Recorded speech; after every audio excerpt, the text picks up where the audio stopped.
architectural marvel, don't you agree?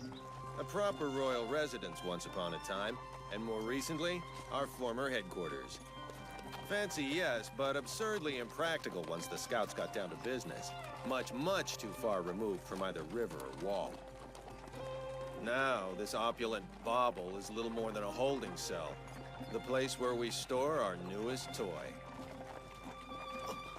Do not be... Excuse me? Don't be expecting the royal treatment. Whether you're Titan or human, don't imagine for a second we all share the good captains and these... He bite his tongue. That's what you get for flapping your jowls on horseback. The rookie needed to know his place.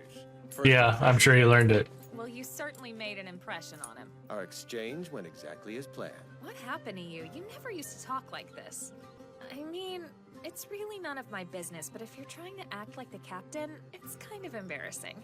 You and Levi couldn't be less alike if you'd been born separate species.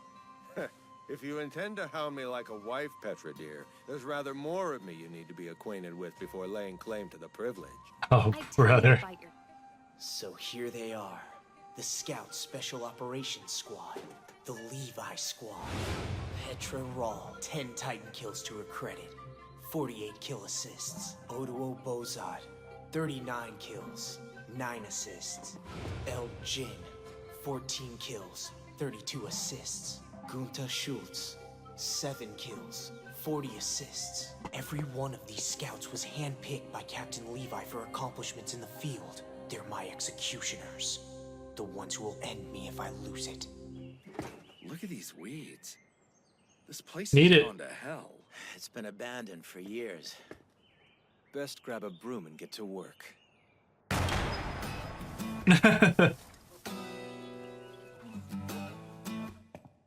I'm done with the upstairs, sir. If I may ask, Captain, where will I be expected to sleep? Your sleeping quarters are in the cellar. But sir, again? Our safest option. Your abilities are far from being under control. You might go Titan in your sleep. One of the conditions of my having you in custody at all is that I keep you under strict security. Morning, noon, and night. While we're in Dreamland, you're in restraints. That's the rule. Damn. I'll check your work. Take over here. I want it spotless. Yes, sir. Oh, Eren, try not to look so discouraged. Sorry, I hope you don't mind me calling you Eren. He pretty much sets the tone for the rest of us. It's just that well, did I really look discouraged, or were you just saying that? Everyone reacts that way. Up close and personal, Captain Levi doesn't seem much like the hero he's cracked up to be. For one thing, he's a lot shorter, not exactly imbued with what you'd call the social graces. It's not that. I'm more put off by the seriousness. He's so dead earnest about following the higher-ups' rules. Let me guess, you think strength means living by your own rules, flouting everyone else's. He didn't strike me as the type to take orders. Time was he would have lived up to your expectations. Story goes he was quite the rogue before joining the Scouts, a high roller in the capital's black market. How the hell did he... I mean... No clue. Folks talk, but who knows what really brought him here, right? The most popular version involves Eren. They say he dragged him to the Scouts kicking and screaming. The commander? What's going on? No. Sir! Your cleaning is lamentable. Back upstairs, now. We're 30 days out from an expedition to set up a logistics base beyond the wall. And now you're saying we'll have a crop of green recruits along for the ride? Assuming any sign up, yes. Not to be a naysayer, but doesn't that seem rash to you? Honestly, what are their odds? Our custody of Eren is conditional on the results of this mission. Right now, the first order of business is persuading the brass we have him under control. It needs to go well. The last thing we want is for the military police to throw in their lot. Or someone else. And you don't want to give me a straight answer. Is that it? Your nose is as sharp as ever, huh? Not bad. Yeah, well, about as sharp as yours on a good day. You'll have the facts soon enough. It's safe to assume our standing orders will stretch into next week. But word through the grapevine is we're gearing up for a big mission a month from now. One where a bunch of wet behind-the-ears graduates are slated to be our main backup. That can't be right. Why do something like that? The cadets have been through enough with the last Titan attack. Why subject them to that kind of danger again? Yeah, that is kind of bad. Surely this can't be the case. Not all of them. Mission planning isn't my responsibility, but it is Ervin's. That's the truth, especially given how unique the situation is. Consider how many people died on the path to taking back Walmaria. Then hope comes in a form no one expected, one that we're not even entirely sure how to deal with.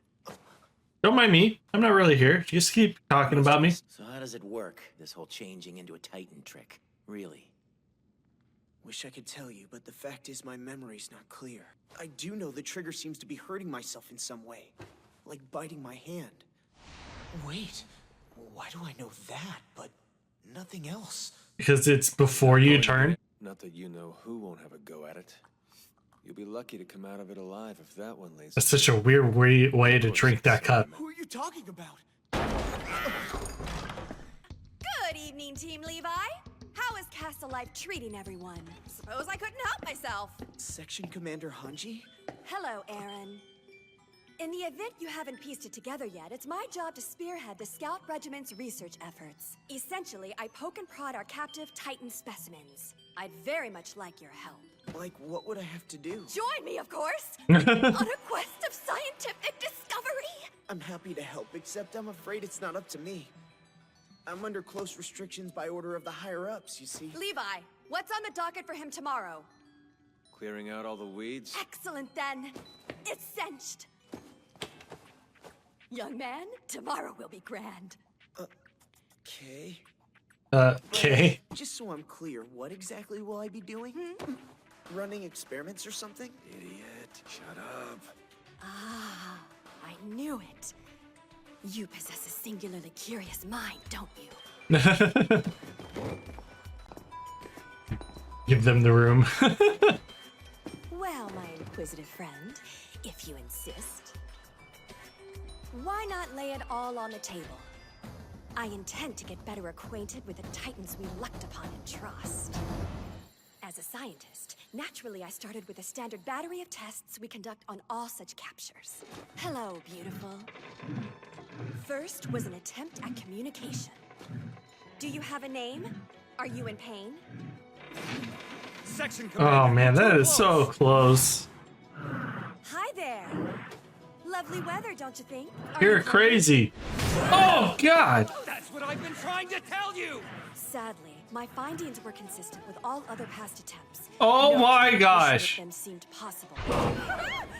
My time spent in intimate proximity to these creatures did indeed help me cope with the tediousness of day-to-day tasks. Many centuries ago now, there lived a vicious tribe of cannibals. You may think I'm speaking of your kind, but in fact, these cannibals were human. Their ruthless palate did not discriminate between merchant and clergyman, highborn or low. Valuables were taken, flesh feasted upon. Her naming scheme is so weird. Yeah. In the end, these cannibals subsisted on human meat for 25 years, give or take. Historians suspect they killed somewhere around 500 people during that time.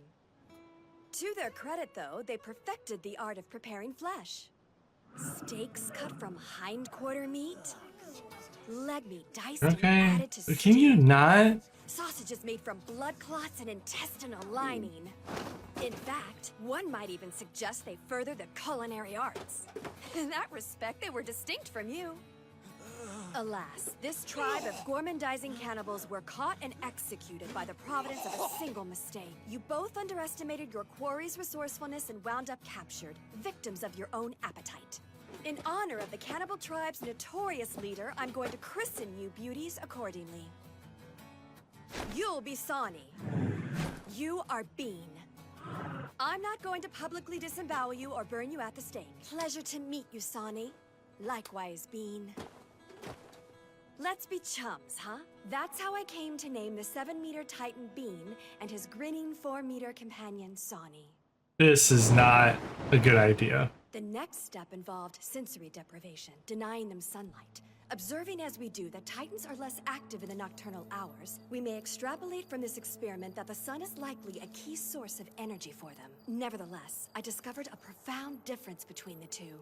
Corroborating previous data, Sani grew notably sluggish after only an hour's lack of sun. My, someone's certainly the night owl, huh? You're going to wear me out. Ah well, this wouldn't be my first all-nighter in the name of science. bean, however, still beamed 3 hours in. Beans. A staggering find, believe me. They don't require food or water to survive.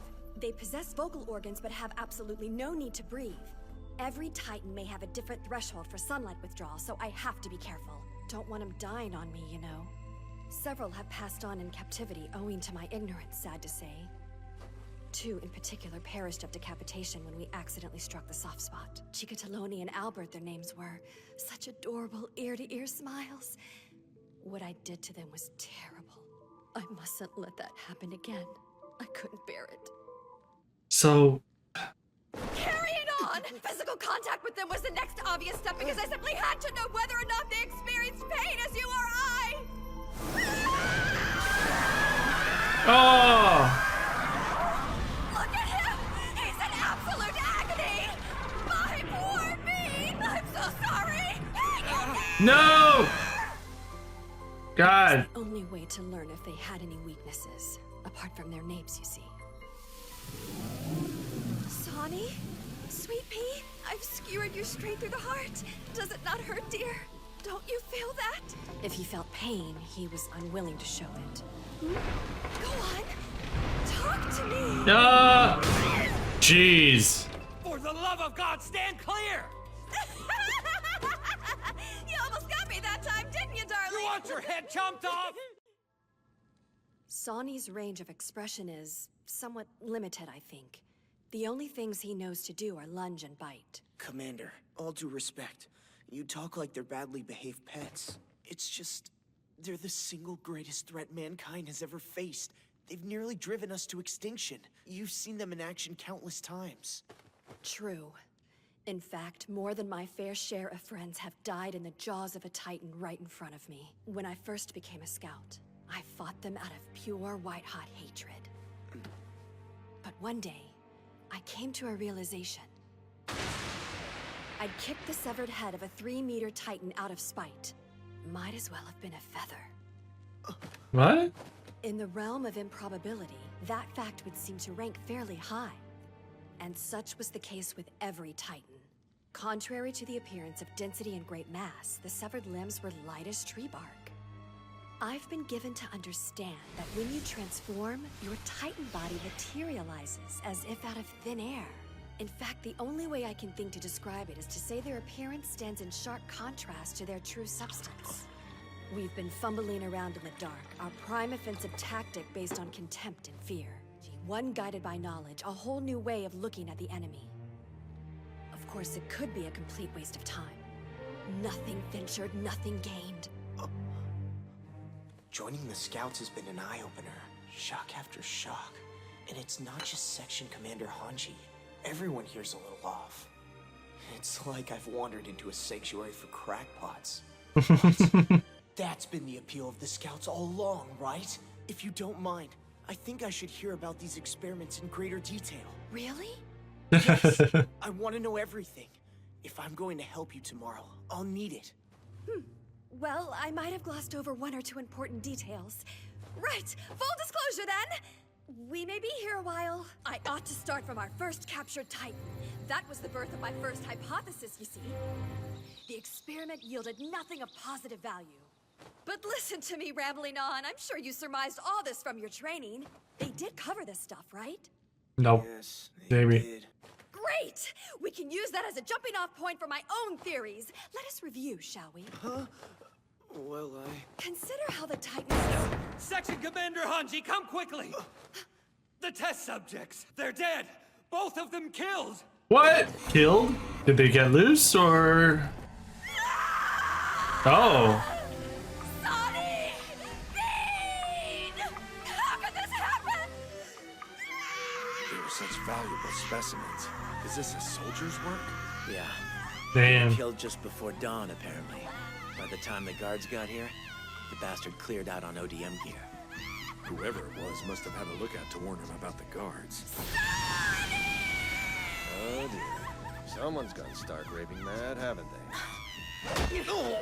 how'd it happen? Let it go. Yes, sir. Dang. What is it you think you see? Who do you think the real enemy is here? Ignore me. Loaded question. They're just out of nowhere. Who's the real enemy?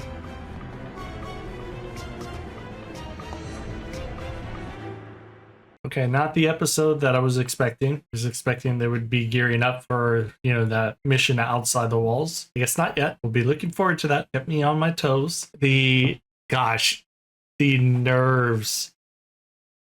Every time she got close to those Captain Titans, it almost gave her piece of her torn off, her head, whatever. I don't think you can talk to a normal Titan. I think Eren's a unique case. Maybe there's others like Eren out there, but I think the Titans we know and we've seen outside of Eren cannot be reasoned with. Curious to know there's still the two big Titans. There's the Colossal Titan and the what do they call the Charger Titan? Dang, can't remember. Curious to see if there's any more of those kinds of Titans out there. I'm sure there are. Can't be just those two. Thank you all for watching. Make sure you subscribe if you're not already. We'll see you for the next upload. Peace out.